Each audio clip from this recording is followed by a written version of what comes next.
This is Jefferson Close-Up. I'm Carol Celine. My guest today is pulmonologist Dr. Michael Scharf. Welcome. You did a lot of different activities as a kid. What were some of them? Oh, as a young guy, I grew up in a nice part of the Bronx where we had outdoor parks and lots of room to roam and ride bikes. And then we moved to the suburbs and I found other things to do. We played a lot of basketball with my buddies and acted in the school play. I actually had the I don't want to call it the lead, a principal role in one of the school plays. It was the senior class play. It was called the Desk Set. And I tutored kids in Spanish and math and things like that. And enjoyable time. I could have used you in math. Did you have any cool summer jobs? I really pride myself on the things I did over the summer. I did things that were somewhat unusual for someone my age. I had jobs driving forklifts to deliver computer equipment from one part of the warehouse to another. Not something that I was trained to do, but I worked at a spaghetti sauce factory, mixing and making spaghetti sauce and mustard. And I would come home at the end of the day, my arms would be totally soiled with mustard and tomato sauce, and maybe work harder and think about other types of careers. Yeah, many doctors we've had have had those kinds of summer jobs that said, I think maybe this isn't what I want to do the rest of my life. Did that translate into a love of cooking? Do you cook for your kids? They would have me do anything else but cook for them. How would you describe yourself?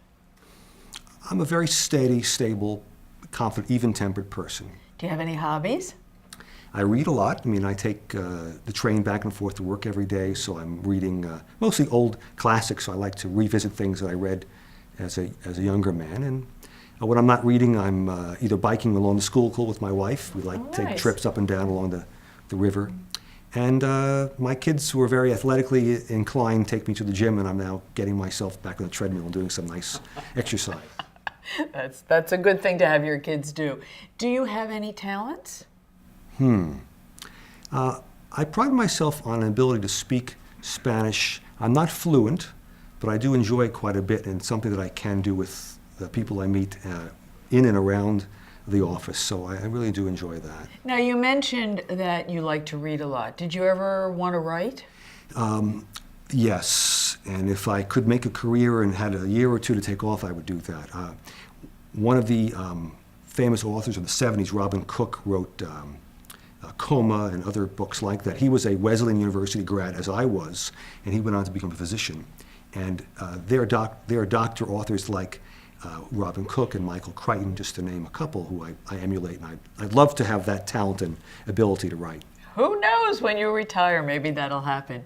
You did your first 2 years in medical school in Israel on a rather unusual program.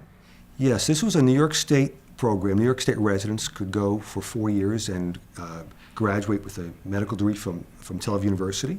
And I enjoyed it very much. I didn't stay the entire time. I came back to the United States after a couple years.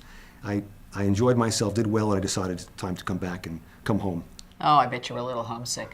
What do you like about your work?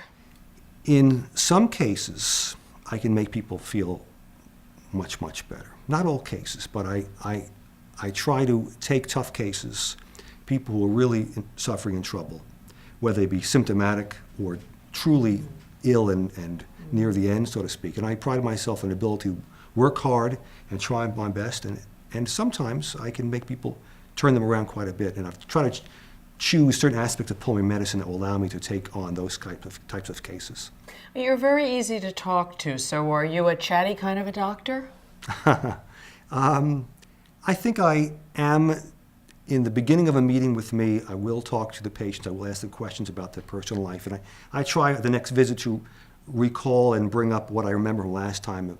And then there's a transition to business, and we get down to business. The patients want the business aspect. They like a doctor who's warm, but they want to get business done. So you ask how the dog is, and then you talk about what's wrong. That's right. That's right. That's right. Very good. It was nice to talk with you. Thank you very much.